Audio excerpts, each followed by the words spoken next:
사랑하는 여러분, 우리는 계속해서 마태복음 9장에 대해서 묵상을 하고 있습니다. 우리는 지난 몇 주간 동안 마태복음 8장부터 9장을 배웠는데, 여러분 어떤 사건이 있었는지, 8장에서 9장까지 어떤 사건이 있었는지 기억나십니까? 아멘. 한번 말씀해 보실래요? 아멘. 예. 네, 설교를 열심히 들었습니다. 8장에서는 첫 번째 나병 환자를 고치셨고, 백부장의 하인을 치료하셨고, 화면 띄워주세요. 베드로의 장모의 열병을 치유하셨고, 많은 병자를 고치셨고, 풍랑을 잠잠케 하셨고, 거라사 군대의 귀신들을 치유하셨습니다. 기억나시죠? 네. 9장에서는 중풍병자를 치유하셨을 뿐만 아니라 죄사함을 선언하셨고, 마태를 제자라고 부르시고 그들과 식사하셨습니다.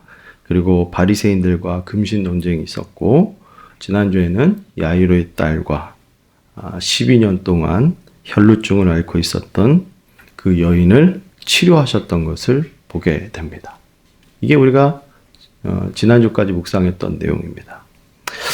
여러분, 마태복음 8장부터 9장은 다양한 사람들이 어떻게 치료받았는가를 기록하고 있습니다. 마태복음은 이렇게 예수님이 누구신가를 묘사할 때 그가 하고 했던 일만 봐더라도 예수께서 하나님의 아들 되심을, 메시아 되심을 깨닫게 되기를 원했던 것입니다. 그런 맥락에서 이 마태복음의 병자 중에 오늘은 굉장히 좀 특별한 사람들을 소개하고 있습니다. 그게 누구입니까? 소경입니다. 여기 아이들이 있어가지고 소경 이러면 잘 못 알아듣더라고요. 그래서 눈이 보이지 않는 사람, 눈이 안 보여요. 눈이 안 보이는 겁니다. 그래서 성경 이들이 요한복음에서처럼 이 태어나면서부터 맹인이었는지 아니면 중간에 눈이 멀었는지를 기록하고 있지는 않지만, 이 역사적 고증에 의하면 예수님 시대에 고대 이스라엘 및 유대 사회에서는 이런 눈에 관한 질병들이 많았다고 기록이 있습니다. 그러니까 이 현대적 의료 기술이 거의 없었기 때문에 질병과 부상으로 인한 어떤 장애가 눈으로 가는 그 장애가 좀 많았다는 거예요. 그래서 날씨도 그렇고 감염, 외상, 특별히 영양 부족으로 인해 가지고 눈에 그런 많은 질환들이 생기는 것이죠. 여러분도 보면 피곤하면 뭐가 올라오죠? 눈다랗게 올라오잖아요. 그러니까 이런 세계적으로 가장 오래된 질병 중에 하나인 트라코마가 이게 눈을 안 좋게 한다는 거예요. 그래서 고대부터 흔히 위생이 좋지 않고 그럴 때 이 트라코마가 발전되면 뭘로 가냐면 실명을 가져왔던 거예요. 그래서 생각보다요, 그 고대 사회, 예수님 사회에 눈먼 사람들이 많았었어요. 그래서 오늘날 마태복음 9장에 보면 이 맹인의 경우, 제가 이렇게 고증을 통해서 보니까 이 사람은 나면서부터 맹인일 가능성보다는 후천적으로 감염에 의해서 눈을 먼 케이스라고 볼 수 있는 것입니다. 왜 그러냐면 그게 외침 때문에 그래요. 여러분, 오늘 그들이 어디서 들었는지 예수님이 있는 곳을 향해서 굉장히 소리를 막 지르는 겁니다. 그러니까 상상을 좀 해보셔야 돼요. 그러니까 여러분, 이게 맹인이, 그러니까 눈이 먼 사람이 할 수 있는 최고의 간절함의 표현이라는 걸 아셔야 돼요. 맞죠? 네. 그러니까 볼 수 없는 자는 근처에 있는 것을 듣고, 누가 있는 것을 듣고 반응하는 것이 뭡니까? 소리 지르는 것밖에 없어요. 그래서 성경 이들이 왜 그렇게 간절했는가를 말할 때 주변 사람들에 의해서 죽은 사람이 일어났다는 것을 들었기 때문입니다. 여태까지 예수 그리스도께서 행하신 것을 지나다니는 사람들이 많이 얘기하고 그런 것들을 들었어요. 근데 여러분, 이것을 어떻게 할 수 있습니까? 우리가 지난주 마지막 절을 지나가면서 그냥 읽어서 그렇지만 한번 읽어보십시오. 네, 그 소문이 그 온 땅에 퍼지더라. 그러니까 이 야이로의 딸과 혈루증을 고친 그 사건이 그 유대 지역, 갈릴리 지역에 온 이슈가 됐던 거예요. 그러니까 이렇게 표현됐다는 것은 눈이 안 보이는 사람도 들을 수 있을 만큼 그게 아주 굉장히 유명한 이야기가 되었다는 것을 말하는 것입니다. 그러니 이 맹인들은 더욱더 절실히 예수님을 찾아갔던 거예요. 그런데 여기서 보면 이 맹인들이, 눈이 보이지 않는 이 사람들이 예수님을 부르는 호칭이 굉장히 남달랐어요. 이제까지 사람들이 부르지 않던 호칭이었다는 것입니다. 우리 27절 한번 읽어볼까요? 시작. 예수께서 거기에서 떠나가실새 두 맹인이 따라오며 소리질러 이르되 다윗의 자손이여 우리를 불쌍히 여기소서 하다니.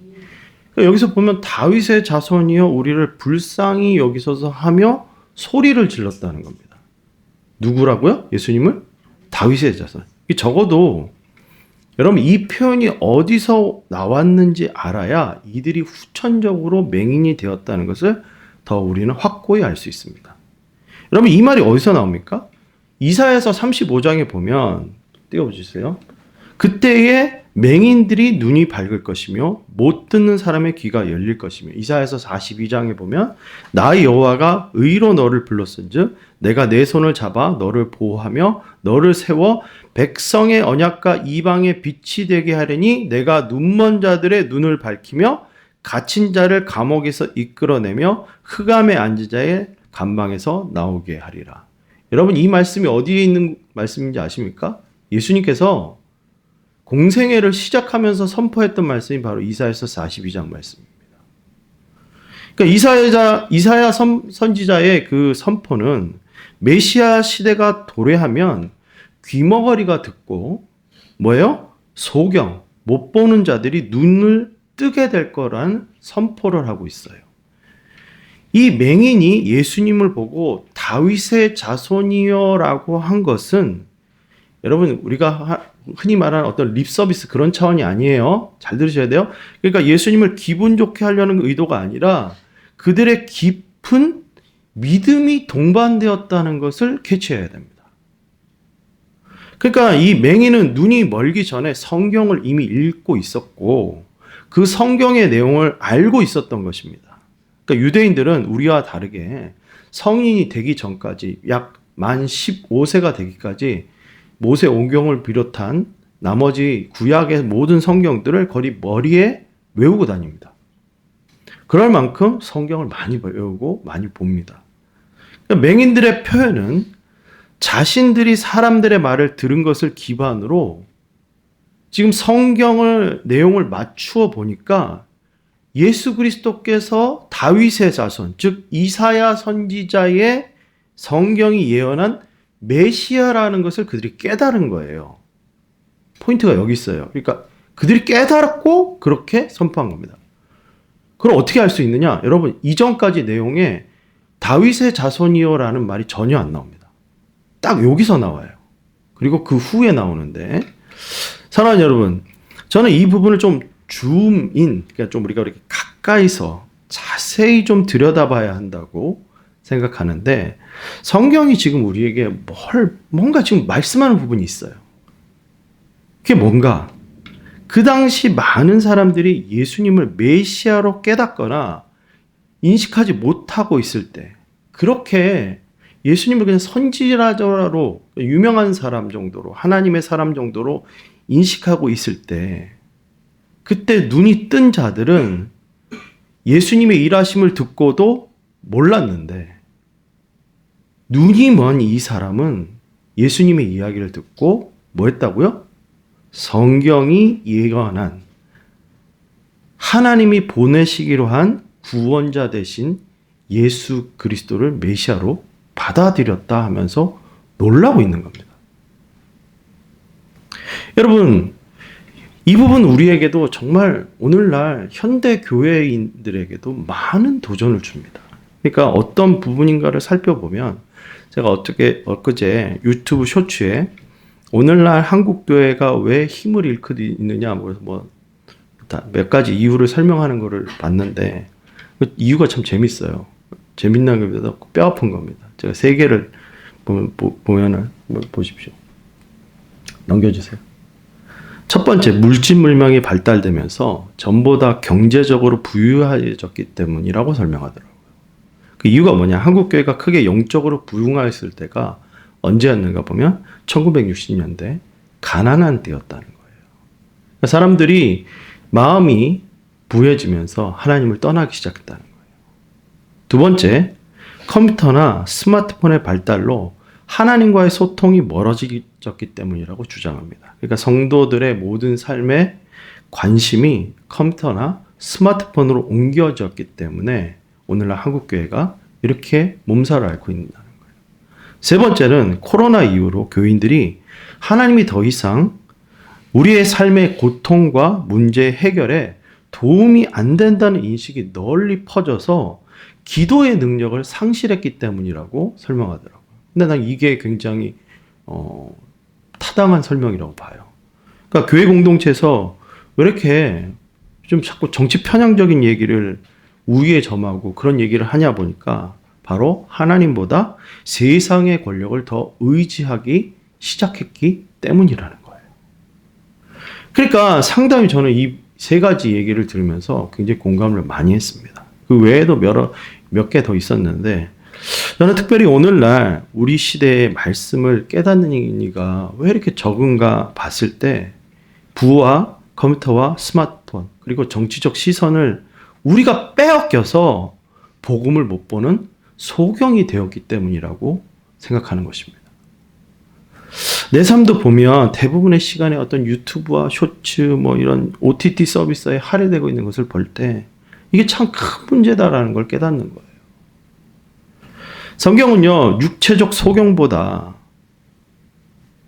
문제가 더 심각한 것은 바로 예수님을 메시아로 깨닫지 못하는 그 유대인들의 편견적 그 시선이 더 큰 맹인이었다고 얘기하는 것입니다. 오히려 눈이 멀쩡했던 맹인은 예수님을 성경이 예언한 메시아로 받아들이지 못하고 그렇게 영적으로 도태되었다는 거예요. 이게 우리에게 굉장히 영적으로 큰 도전을 주는 겁니다. 근데 어쨌든 이 부분을 좀 지나가서 이 맹인들이 지금 예수님께 왜 나왔냐? 자신들의 눈, 감염으로 인해서 병으로 인해서 상실한 눈을 치료받기를 원해서 지금 나갔다는 거예요. 그래서 더욱더 간절히 외쳤습니다. 여러분, 눈이 보이지 않으면 얼마나 답답합니까? 눈이 보던 사람이 눈이 보이지 않으면 더 답답해요. 그렇죠? 그건 네, 맞습니다. 그런데 이러한 맹인들의 간절한 외침에도 예수님이 굉장히 뜻밖의 반응을 보이는 것을 보게 돼요. 28절 한번 볼까요? 한번 읽어보겠습니다. 시작. 예수께서 맹인들이 그에게 나아오고는 예수께서 이르시되 내가 능히 이 일 할 줄을 믿느냐 대답하되 주여 그러하오이다 하니. 아멘. 예수님은 사람들이 많은 곳에서 소리를 지르는 그 맹인들의 소리를 약간 무시하셨어요. 막 소리를 지르면 가보셔야 될 거 아니에요. 근데 예수님이요, 그들이 아무리 큰 소리를 질러도 무시하시고 오히려 집 근처, 그러니까 아는 집 근처로 집으로 그냥 들어가셨습니다. 빨리. 그리고는 맹인들이 물어서 그에게 오기까지 기다리셨다는 거예요. 보통 예수님이 이렇게 하지 않으셨죠. 지난주 살펴봤던 본문에 보면 예수님께서 18절부터 19절에 어떻게 하셨습니까? 그렇죠. 자신의 딸을 죽음 앞에 외치는 회당장에게 예수님은 그의 부탁에 친히 응답하셔서 뭐 하시죠? 그를 따라 나서셨지 않습니까? 그렇다면 예수님이 왜 그러셨을까 하는 이런 의문이 여기서 생기는 거 아닙니까? 예수님이 차별하시는 건가? 사회적으로 높은 사람에게 더 잘 대해주시는 건가? 뭐 그런 차별하는가? 뭐 이렇게 의심이 들 수 있잖아요. 여러분, 그런 부분이 아니라는 겁니다. 예수님은 맹인들을 사람들이 없는 집으로 유도하신 것은 이유가 있었던 것입니다. 그러니까 구약 성경에 보면 이 여러 가지 엄청난 기적들이 있지만 이 맹인이 시력을 회복했던 사건은 없었습니다. 여러분, 구약 성경을 한번 다 뒤져보세요. 구약 성경에는 맹인이 눈을 떴다는 기적은 없습니다. 출애굽 같은 그런 수많은 큰 기적이 있었어도 맹인이 눈을 떴다 하는 기적이 없어요. 그러니까 오히려 이 맹인이 시력을 회복한다는 것은 이사야가 가르치는 그 메시아가 왔다는 증거가 되기 때문에 구약 성경에는 없었던 거예요. 그러니까 예수님은 사람들에게 자신의 메시아됨을 항상 숨겨오셨습니다. 그러니까 다윗의 자손이라는 이 칭호가 그들에게 깨닫게 되는 것과 달리 이 일에 대해서 사람들에게는 뭐 하기를 원했다는 거예요?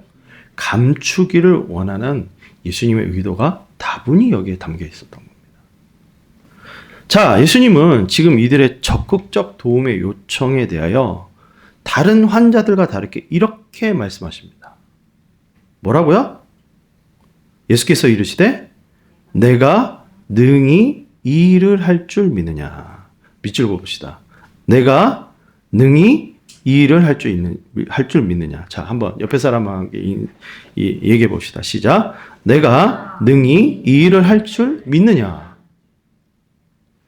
예수님은 두 맹인에게 자신을 다윗의 자손, 즉 성경이 말씀하시는 메시아라고 인정하는 이들에게 자신이 그들의 눈을 다시 회복시켜 줄 것이라고 믿는가 물었습니다.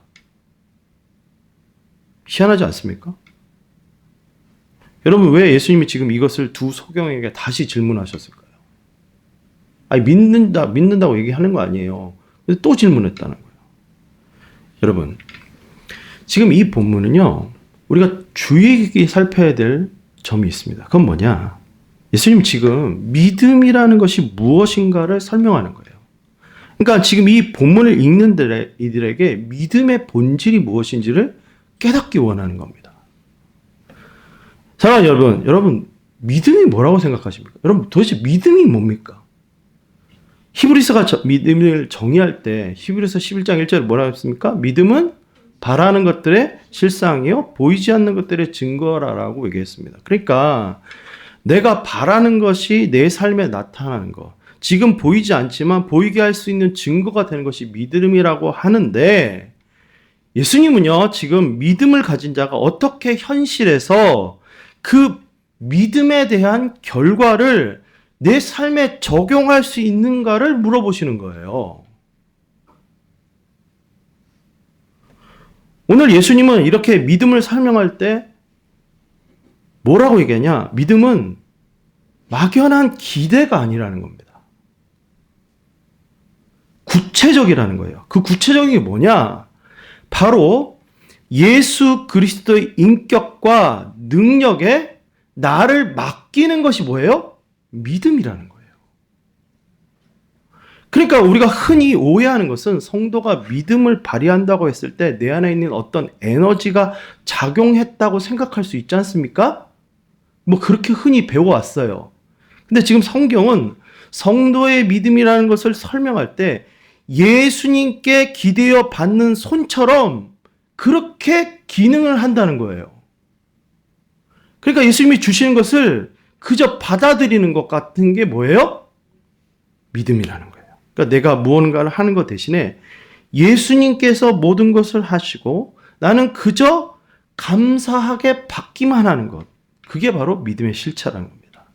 그러니까 예수님과 나 사이를 잇는 중간 도구의 역할이 뭐라는 거예요? 믿음이라는 거예요. 그래서 예수님이 지금 자신을 확인하는 자들에게 지금 자신에게 뭔가를 구하는 자들에게 다시 한번 확인시키는 거예요. 무엇을요? 믿음대로는 너희가 만들어내는 만큼이 아니라 너희가 나를 어떻게 붙들고 있느냐에 대한 이 관계적 믿음 안에서 믿음이라는 것을 설명하시는 거예요.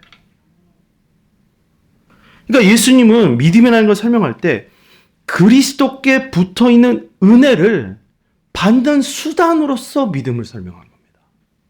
여러분, 이 본문이요, 그냥 넘어가는 본문이지만 굉장히 중요한 본문이에요. 이거 지금 읽는 독자들이 이 부분을 깨닫기를 원한 거예요, 예수님이. 그러니까 믿음은 예수님과의 관계성을 말하는 겁니다. 뭐라고요? 예수님과의 관계성. 그러니까 그를 향한 마음이 진심인가 아닌가가 더 중요한 거예요. 그러니까 고백하는 맹인들에게 다시 물으셨는데 너희가 나를 메시아라고 하는데 진짜 내가 너희를 구원하는 구세주로 믿는가라고 되물은 거예요, 이게. 그러니까 예수님 지금 확신을 하는가를 묻는 거죠. 사랑하는 여러분, 오늘 이 예수님의 가르침을 여러분들이 깨닫기를 바랍니다. 아멘. 오늘날 우리의 현실의 어려움,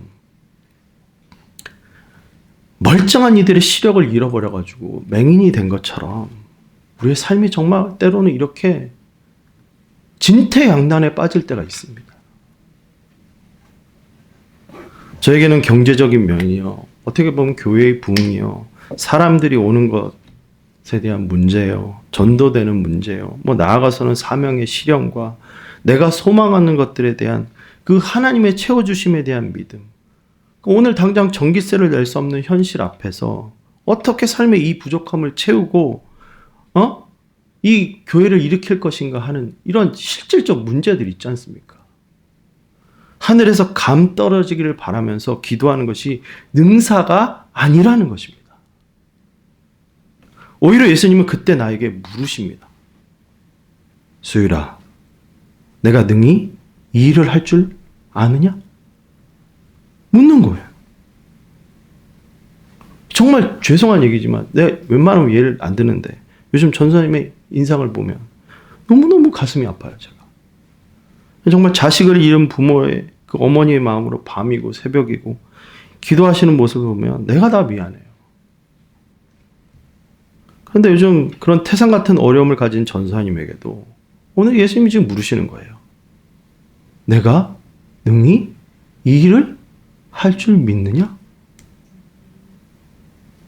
또 희경이 보면 이때까지 어머니를 위해서 눈물을 쏟으며 부르짖던 걸 보면 제가 얼마나 가슴이 아픈지 몰라요.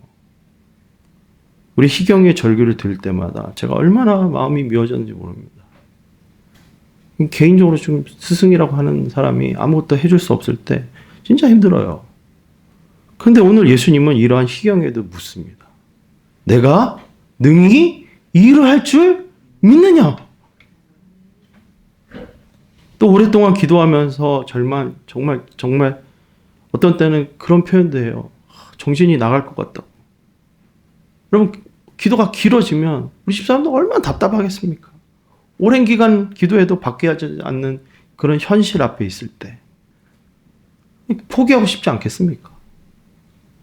그럴 때 주님도 물으시는 겁니다. 내가 능히 이 일을 할 줄 믿느냐?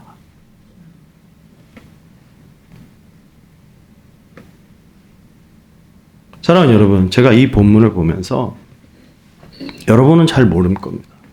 제가 이 본문을 보면서 얼마나 괴로웠는지 아십니까? 여러분, 제가 이 본문을 몰랐을까요? 너무너무 잘 아는 말씀이에요. 이 본문이 눈을 감아도 들어오는 본문이에요. 그런데 내 삶과 너무 괴리감이 있는 거예요. 내 삶은요, 예수님의 말씀과 너무 동떨어진 것 같은 말씀을 들을 때 너무너무 힘든 겁니다. 예수님은 소경도 낫게 하시고 죽은 그 딸아이 야이로의 그 딸도 고쳐주시는데 정작 내 삶에 어떻게 이렇게 응답과 변화가 없는 것인가 물으면요, 괴로워서 본문을 볼 수가 없었어요. 그러나 묵상을 거치면서 주님의 성령이 제게 깨닫게 하시는 것이 있었습니다. 내가 무엇을 보지 못하는지, 내 믿음이 주님의 능력에 닿는 도구라는 것을 깨닫지 못했다는 거예요. 그러니까 오늘 내 삶을 능히 바꾸시고도 채우시고도 그리고 이 교회를 부흥케 하시고도 남음은 우리 주님의 능력이 있습니다. 주님은 능히 그렇게 하십니다. 네. 그런데 문제가 뭐냐? 정작 나는 그것을 의심하고 있었다는 것을 깨닫는 것이죠. 오늘 예수님은 나에게 묻습니다. 수유라,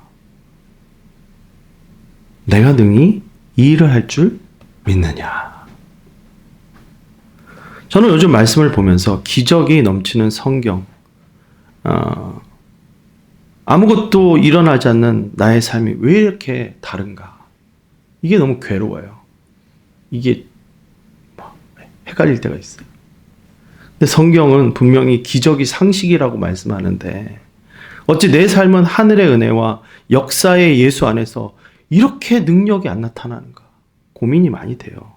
근데 오늘 예수님은 그 원인이 무엇인지를 정확하게 알려주신 것입니다. 뭘 믿지 않는다고요? 내가 능히 이 일을 할 줄 믿느냐라고 질문하시는 것입니다. 여러분, 우리는 이 예수님의 부름에 어떻게 반응해야 될까요? 주여, 그러합니다. 따라합시다. 주여, 그러합니다. 큰 목소리로 한번 해봅시다. 주여, 그러합니다. 여러분, 이 말은 헬라어 원문으로 봤을 때 메시아여, 구원자여, 아멘입니다 라는 것입니다. 우리는 왜 기도하는가? 여러분, 그것은 우리의 마음이 악해서 그렇습니다. 여러분, 예수님의 전능하심과 그가 하실 것이라는 것을 늘 우리의 마음은 뭐하냐? 의심해요. 예수님이 문제가 있는 게 아니에요. 예수님의 전능하심이 없어서가 아니라 예수님의 생명이 없어서가 아니라니까요. 때로는 여러분 기도해 보십시오. 기도해 보면 다른 어떤 이야기보다 내 마음속에 들끓고 있는 그 의심들을 잠재우기가 너무 힘들다는 걸 깨달아요. 여러분 기도 안 해보신 분들은 잘 모르겠지만 기도해 보면요. 그 수많은 생각들이요. 말씀 앞에서 막 떠올라요. 둥둥 떠올라가지고 내가 기도하는 그 내용들을 다 못하게 만듭니다. 정말 깊은 기도는 뭐죠? 그 의심과 모든 걱정과 싸우다 보면 어느새 마음이 평안케 되는 때가 옵니다. 그래서 빌립보서 4장이 기도를 정의할 때 이렇게 정의하는 겁니다. 다시 한번 읽어볼까요? 시작. 아무것도 염려하지 말고 다만 모든 일에 기도와 간구로 너희의 구할 것을 감사함으로 하나님께 아뢰라. 그리하면 모든 지각에 뛰어난 하나님의 평강이 그리스도 예수 안에서 너희 마음과 생각을 지키시리라. 여러분, 이 본문을 통해서 우리가 뭘 깨닫습니까? 그러니까 기도라는 것은 주세요가 아니라는 거예요. 주세요가 아니에요. 주실 것을 알기에 예수님께서 능히 내 삶에 응답하실 것을 알기에 뭐 한다는 거예요? 감사하는 겁니다. 그리고 그 간구가 의심되지 않을 때까지 성도가 기도하다 보면 그 믿음이라는 오늘 나는 예수의 능력과 응답을 경험하게 돼서 그것이 내 삶을 뭘로 잡는다고요? 평강으로 사로잡고 내 삶에 임하게 되는 것을 믿으시기 바랍니다. 아멘. 오늘 눈이 멀었던 맹인들도 마찬가지였습니다. 예수님 앞에 믿음의 고백을 했을 때 바로 예수님의 치료와 역사로 이어졌습니다. 그때도 예수님께서 뭐라고 선포하십니까? 29절 한번 읽어봅시다. 시작. 이에 예수께서 그들의 눈을 만지시며 이르시되 너희 믿음대로 되라 하시니. 할렐루야. 아멘. 사랑하는 여러분, 오늘 우리의 삶과 예수님의 능력은 이어져 있습니다. 믿으십니까? 아멘. 그럼에도 불구하고 성도인 내 삶에 왜 생명의 근원 되시며 능력의 원천 되시며 창조의 근원 되시는 이 역사가 왜 결핍되는가? 예수님 그 이유가 바로 내 믿음의 질과 깊은 연관이 있다는 것을 오늘 설명하시는 거예요. 사랑하는 여러분, 믿음은 양이 중요한 것이 아닙니다. 자꾸 설명을 할 때 믿음이 작고 크고 뭐 이런 양으로 자꾸 설명하잖아요. 그렇지 않습니다. 예수님에 대한 믿음이 있는가 없는가가 중요한 거예요. 아멘. 오늘 성경처럼 예수님이 메시아, 창조의 근원, 소경의 눈을 뜬 이로 믿는다면 그는 그 믿음대로 치료받게 됨을 선포합니다. 아멘. 사랑하는 여러분, 오늘 나의 믿음은 어떤 상태입니까?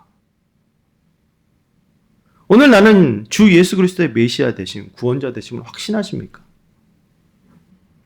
그가 정말 나의 좋은 목자 되셔서 나의 삶을 돌보시는 정말 목자가 되심을 믿으십니까? 아멘. 나는 오늘 그 역사가 우리 공동체와 개인과 가정 가운데 임하게 되기를 선포합니다. 아멘. 저는 소원이 있어요. 우리 아이들이 정말 어려서부터 이 믿음의 진리를 깨닫고 그리스도를 향한 믿음이 날마다 왕성하게 자라게 되기를 간절히 축원합니다. 오늘 저와 여러분이 이 예수님을 향한 온전한 믿음 가운데 서게 된다면 정말 우리의 삶은 하나님의 기적이 상식이 되는 삶이 될 줄 선포합니다. 아멘. 오늘 소경이 낳는 역사와 예수께서 응답하시는 역사가 충만케 되기를 믿는 자에게 임할지어다. 아멘. 할렐루야. 아멘. 찬양합시다.